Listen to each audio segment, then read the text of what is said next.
All right, so we're going to use this illustration that's made by my student Ydaliz. It's an illustration for the poem Night Funeral in Harlem. And we're going to be talking about how she's going to be coloring it. Now, on this layer, we have all her lines. On this layer, we have the white background. And what we're going to do, and both of these are locked, in between, that's where we're going to put the color. So layer, new, layer. And we're just going to go inside here. And the first thing we're going to do is we're going to use these two colors and we're going to create a gradient. So I'm just going to click here and drag and create a nice gradient because it's supposed to be a night funeral in Harlem. So we got this nice gradient. If we want to make the colors a little more somber, we can do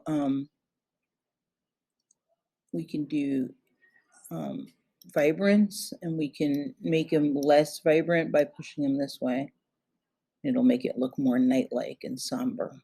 And we can also either hypersaturate it or we can desaturate it. I think in this case, desaturating it is the way to go. So we got this nice, layer here of just a gradient. And now we're going to go on top of this layer. And we're going to add our color right on top of it, okay?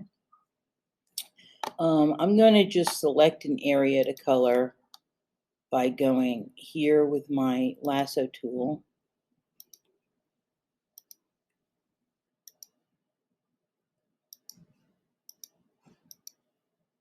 Just clicking along. And the thing about the lasso tool is that it has to be closed. So it won't work unless you close the lasso. So I'm just going to go along here, along here, along here, along here, and up here. And I think what I'm going to do is I'm going to do kind of a brick red, like kind of a brownish red. Okay, so that's good. And I'm going to just do edit fill. Now you can see it's underneath this layer, so it looks okay because it doesn't lose any of the details. The problem is this area is just as bright as that area, and I want to desaturate it. So I'm going to do select, deselect, and I'm going to take my lasso, and I'm going to go about halfway down, click, click, click, click, click, click, click, click, click, click, click. And I'm going to take this little area, and I don't want it to be as bright as the front area, so I'm going to do image adjustments, saturation. And I'm going to push the saturation to the left into the negative. So I'm desaturating the area. And I'll hit OK and then select deselect. And as you can see, it looks like this part of the street is far away because it's less saturated. Now, you can also do that by just changing the color. So now that I have the color, I can go to the foreground color, click on it, and just click and hit OK. And I now have this desaturated color, and I can use it to just hand paint areas. Now, what I did was I put the opacity of the brush less than 100%. So I'm also kind of painting with this sort of transparent paint because the opacity of the brush is less. When I get up here, I can make the brush a little more opaque. And when I get up to the front, I'm going to need this color. So it's going to be full strength. So I'm just going to go up to like 82% and start filling in areas. And I can use a fatter brush because I've got more area to work with. You can see the brighter colors in the foreground. I think actually the opacity of this area is a little too much. So if I want to, I can just go here, select just this little area and lower the opacity.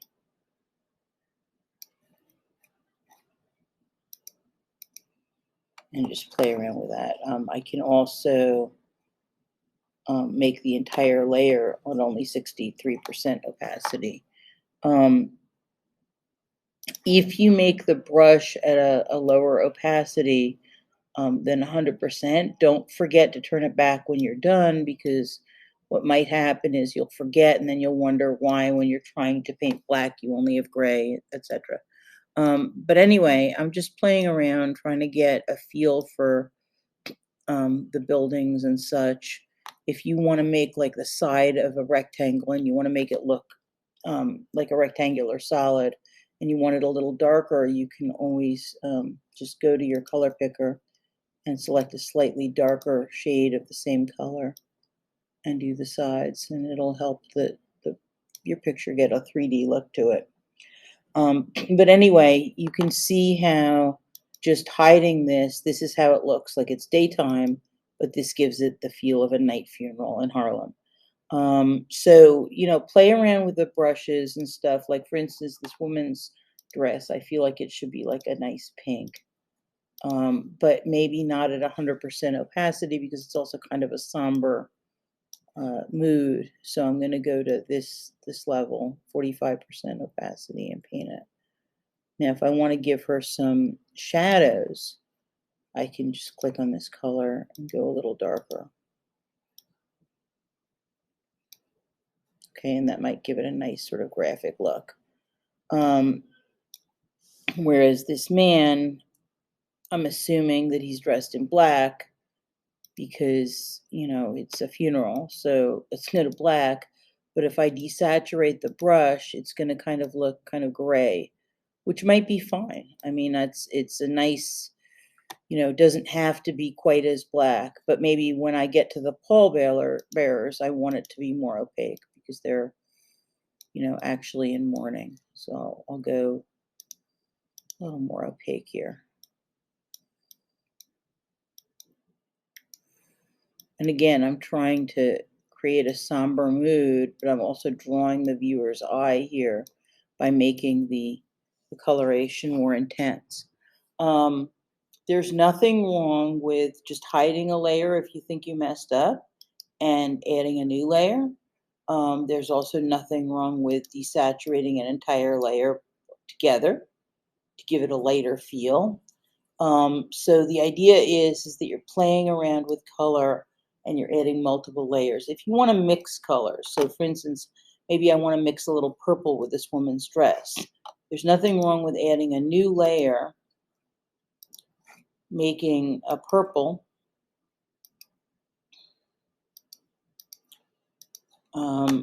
making a lower opacity so that it's not overtaking her entire dress, and then just going over it with purple.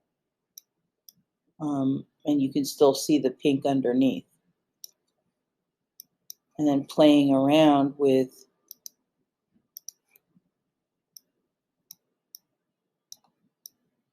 midtones and other colors. You may want to think about using cooler colors because it's a very somber night scene, but don't forget that all the people in the story are African American, so you want to make sure that you color them appropriately so that you're paying respect to Black History Month. And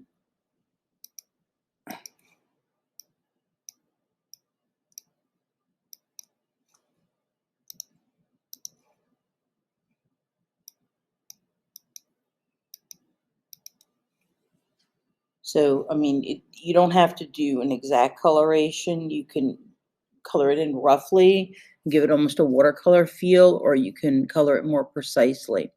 If you want to color precisely, it's helpful to go up to the top layer and select an area that you want to color with your magic wand. For instance, I want to color this hat.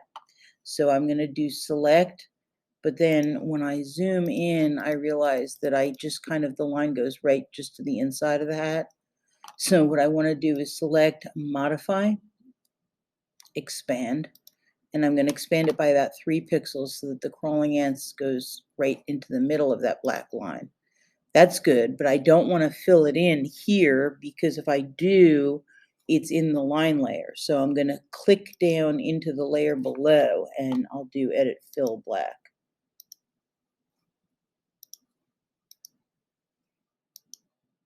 And then you can just use your magic wand and fill areas. So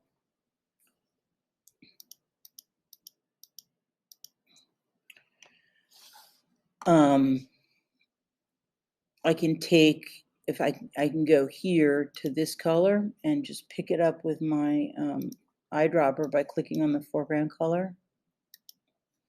And I can now go to this layer and use the brush and paint over the brown if I don't want it there.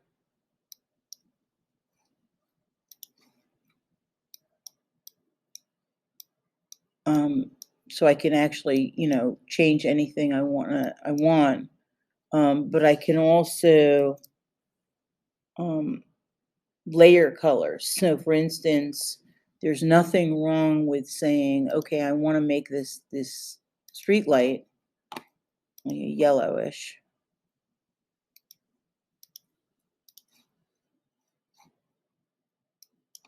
And then I might say, you know what, nah, that's too bright.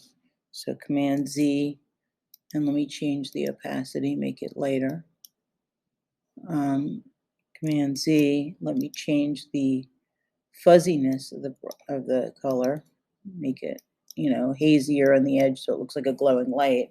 But then maybe I decide that I want to make it a little bit orange. So I can actually add a new layer on top.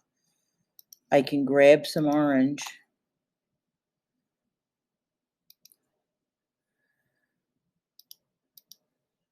and then I can change the opacity, make it real light so that I'm not hiding the yellow, and I can kind of ring the light with a little bit of orange, give it a little bit of a more subtle glow.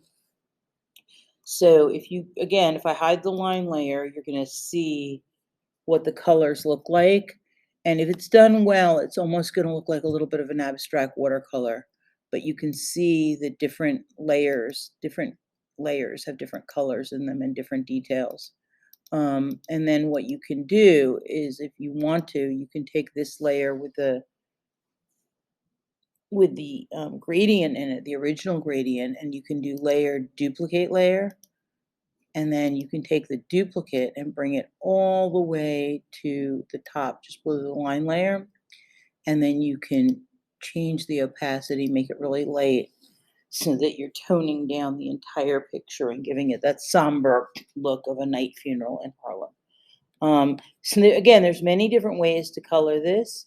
I want to see you experimenting with layers, experimenting with colors, experimenting with opacity, and experimenting with textures. There's a lot of different brushes here.